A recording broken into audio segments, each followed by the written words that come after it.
Hello, and good morning. Welcome to another installment of Profiles in Tacticalness. So today we had a request to talk about the White Knight. So this is a class that's only been available in both versions of Lucht. Essentially, it originally started off as Mildane and Gildas's classes, as they were originally known in the SNES version, and then later on was expanded to Ravnus and Ozma once we got to the PSP remake. Now, in the SNES version, there's not really a whole lot to say here. They were essentially the same thing as a regular knight, just better in every way. They were better at supporting, they were better at defending, they were better at hitting. You know, they were just good. They were just a better knight in every single possible way. Actually, I've heard a few people mention that they were the only knights worth using in that game, seeing as a lot of your frontline characters kind of tended to get killed off by archers and casters pretty frequently. It's almost as if armor was completely pointless in that game. Anyhow, things get interesting once we get over to the PSP remake, where first of all we have 4 characters, second of all we have a crap load of new abilities, third of all we actually have a point to use frontliners again. So, alright.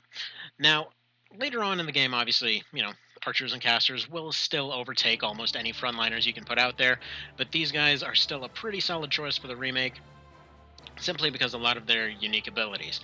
Now, going down the list, unlike a regular knight, they lose access to phalanx. Big whoop. I don't think anyone was using phalanx anyway. They lose Instill Light, and they lose Light Guard. Again, I don't think anyone ever used Light Guard. Correct me if I'm wrong on that one. But they do gain access to a bunch of curing abilities and status, or rather, debuff removers. They still have access to a pretty wide range of healing. I believe they get everything up to rank 4. They gain access to Velocity Shift, which essentially allows, in many ways it functions like a paradigm shift, except it's in a bit of a circle around them. So if they go nearby 2 of their friends, they use a paradigm shift or velocity shift in this case.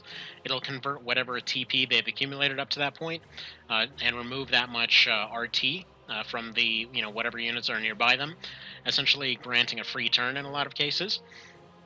Most of the time, especially if it's 100 plus, it'll just be a flat out free turn.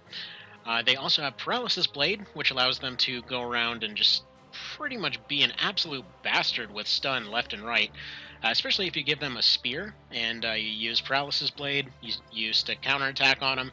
You just put them in the front, and basically they're going to counter stun pretty much everybody that's going to come nearby them. Now, an interesting note.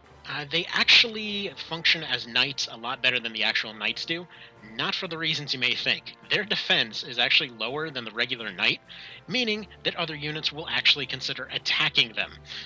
That was one of the things that made the base game knights a little bit on the worthless side in terms of tanks, because, well, if you actually gave them armor and things like that, well, nobody would ever attack them. Their defense was simply too high, and they would end up looking around.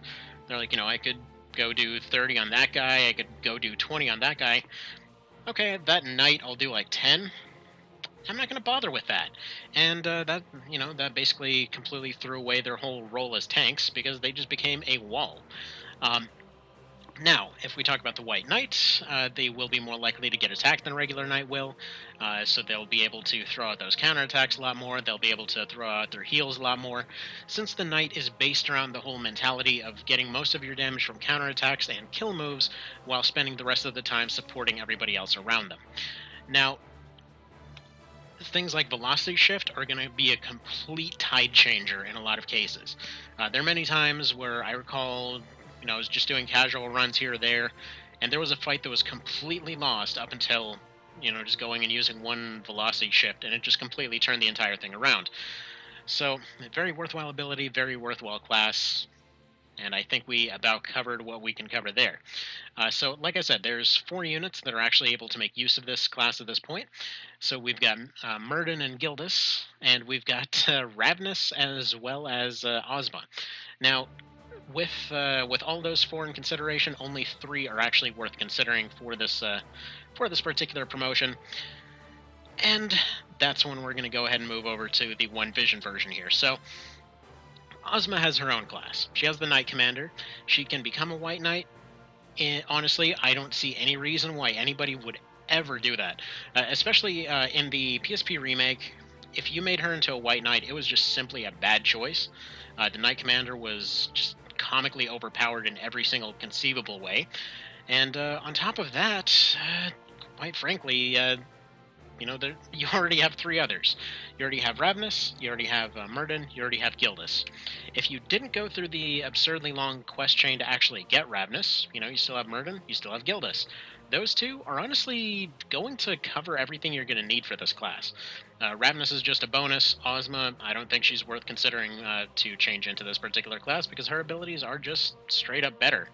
Now, let's take a look at how One Vision has changed these particular guys.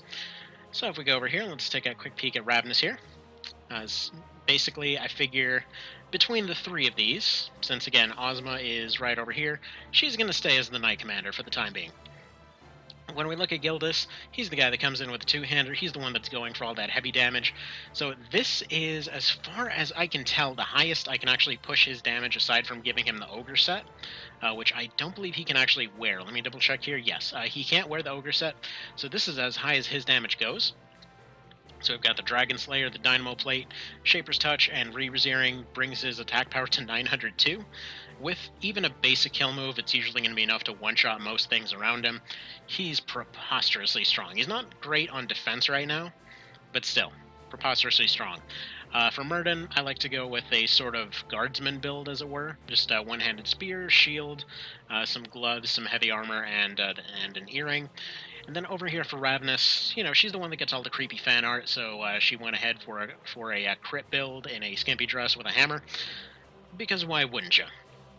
Now, let's go ahead and look at these skills here. So first of all, one of the things I see come up a fair bit when I'm going and introducing One Vision to people is, I love this class, I just don't want to see anything changed, I'll pass. Here's the thing, it makes everything better. So first of all, you know how they had Rampart Shadow, and you never ever used Rampart Shadow? Phalanx, right here. Basically same ability, half the cost. I think it's like 50% less recovery time. There's actually a reason to use Phalanx, or rather, there's actually a reason to use Rampart Shadows / Phalanxes now. So you can clear, you can just go and completely block off entire areas with these. It's great. Second of all, you remember I was saying Paradigm Shift is friggin' amazing? Yeah, Time of Need is even better. It basically takes the same thing, advances their RT counter, and restores health by that same amount. So essentially, they are taking their TP bar, turning it into an HP infusion plus a free turn for everybody around them. So that is just friggin' amazingness right there. You've got Palladium. This used to be, I believe it was a Sanctuary Shadow or something like that. Basically just a pretty much a roadblock for zombies that they cannot cross under any circumstances. I believe with exception to teleporters, but I'm not sure on that. Then we got Consecrate Edge. So you know how they used to have Paralysis Blade? So here's the thing. Paralysis Blade went over to the Swordmaster, who makes far better use of it. Consecrate Edge over here, though, this essentially gives them True Strike, Strengthen, and a Holy buff on their weapon. So this is essentially more or less, I believe it comes up to like a 40% increase in their attack power once all said and done. So pretty amazing right there. They've got Guardian Force, which basically does what it always did. It's just a little bit cheaper now. So there's a pretty reasonable chance that you're going to have those 60 TP lying around at the time that you're going to use it, as opposed to, I believe it was 80 before.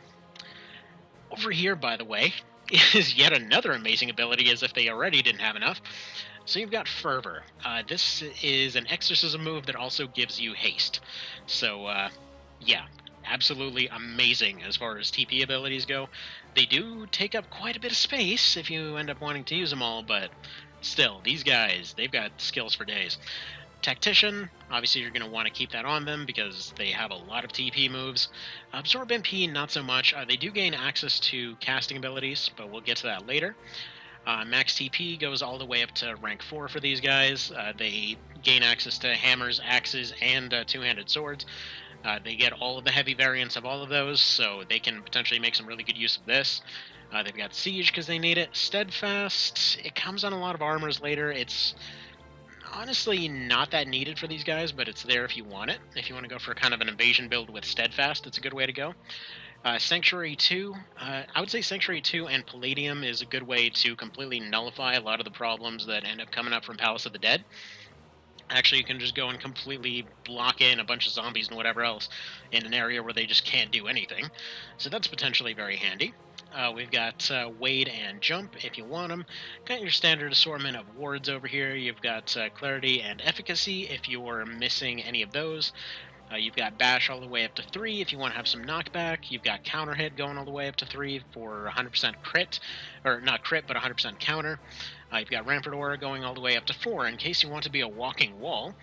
And yeah, you've got your augments for your light and all of that sort of thing. I'm actually not sure why they have augments for other things aside from if you built them towards a particular weapon. Since they have a holy buff that comes with their skill set, it just makes more sense to go ahead and use augment light. But if you already built somebody towards something else, you have that available.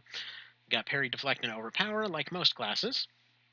Then over here, as far as their weapons go, spears, axes, swords, two-handers, the usual kind of stuff you'd expect. Also, they've got Divine here, but they're not exactly the same as they used to be. So you saw they got that amazing healing ability added in with just basically packaged together with what used to be Velocity Shift. So over here, they've got a few different moves. So as you can see here, they're not gaining access to stuff like heal. They don't get a basic heal, they get a skill heal instead. But they do gain access to a lot of debuffs, debuff removers here. You can see on the right which ones they're able to use, but they get access to a good majority of them. Yeah, I think with that we can probably just put them into a fight here and continue discussing. So, as far as builds are concerned, I personally feel like these guys are very good when combined with regular knights. Specifically, I like to set up teams of like one white knight and, well, it can vary. One white knight and two knights, very good. One white knight with a regular knight plus a terror knight also can be very good for a more offensive take on the same thing.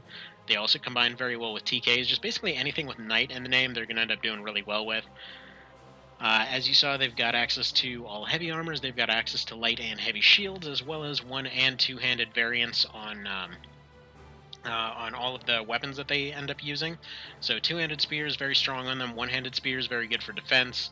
One-hand, two-handed swords, obviously they're going to have their own ups and downs.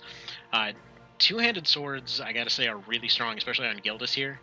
As you'll see once he starts doing damage, even despite the fact that his defense is really low right now. You can see crossbows already do almost nothing to him. On a regular counter, he's already doing like 250 here. It's pretty good. I'd say he's alright. Went for a hammer build here with Ravnus. Bear in mind, skill-wise, she's quite a bit lower than the other ones here because she hasn't used hammers before. This is mostly for the sake of showing the difference between them. And here we go. We just go ahead and use Time of Need. So we're going to let Gildas get another turn here, give him a heal. Very, very handy. So he's just going to go and do that right away. And Thunder Beasting this guy away, because that's just what he does. But yeah, these guys can essentially go and they can function as a bit of a unit. Like, if you end up using a bunch of white knights together like this, like these three guys in particular, if you take them as a group, you have them always just only circle around each other, going and taking hits of opportunity and taking all their counters and using Tactician and whatever else. They can use Time of Need to essentially just keep themselves going nigh indefinitely. I would say for one vision, it's about the closest variant to, if you've ever played FFTA, there was something known as the Smile Toss combo, and I would say it's something very close to that, because they can potentially just run around the entire map getting nigh infinite turns, being absolute beasts. So, I'm going to go over here. I'm going to go ahead and give Gildas another turn, because why the hell not? Now, actually, no. She's not going to be able to reach him this turn. So we're just going to have her go take a little bit of a hit here. Smackify that guy. Get some Consecrate Edge going, or maybe even just Phalanx. Now we'll go for Guardian Force, keep him running. That's another thing. If any one of them ends up getting a little bit low on health, you can use Guardian Force, essentially nullify 25% of that damage, and transfer half of it over to somebody else. Alright, there we go. He's going for a Charybdis. Going to go ahead and take out these guys. Typically, this is going to be a more or less 3-on-7 fight, and as you can see, it's no problem for them. Like, they're taking these guys out with no problem whatsoever. It is Tynemouth, but hey, what can you do? And that guy just got one-shotted. If I hadn't mentioned it before, the Dragon Slayer is friggin' amazing! Like I mean, obviously it is the strongest sword in the game, but bear in mind it gives a pretty massive accuracy penalty. But yeah, personally, I really like using very heavy weapons on Gildas. It may not necessarily be the most practical thing. I would say regular two-handers are probably the way to go. But heavy two-handers, as you can see, end up working out just fine by the time you end up getting to level 8. I mean, he's pretty much nigh one-shotting people here, so it's good stuff. It's pretty darn handy. Now, even with relatively sorry about that. Even with relatively low accuracy here, like in this case, she's using a hammer she's not terribly familiar with. She's essentially not really buffed for accuracy, and on top of that, she's going and using a weapon that she's not terribly familiar with. So even with all of that, she's still able to get 100% hit chance in the rain. This is something I feel like mentioning because this is something you're only really going to see in Tynemouth. In more advanced maps, you're going to see units that end up having a bit better defense and skills and all that sort of thing coming in. These guys are going to come in relatively unprepared, so just bear in mind they may be a little bit tougher for you when you end up going and testing that out. But 3 of these guys, I mean, it's not even a contest, as you can tell. Easily one of the strongest frontline classes, but they are a very good teammate when it comes to knights, when it comes to Terror Knights, all that sort of thing. They're no longer the end-all, be-all, best knight, but they make a very fantastic teammate. If you think about it this way, the regular knight is supposed to be the leader, and the white knight is kind of like the ultimate support knight in many ways. So they end up doing well as kind of a squad, just going off and doing their own thing. As you can see here, strengthened True Strike and Holy Buff on top of everything. But yeah, very strong, very good. They've been good in both versions, but don't worry, they're pretty amazing in one vision as well. And all right, I think that about covers it. So I think we can go ahead and leave that there. Hope this was informative, and I will see you next time with the Knight Commander evaluation.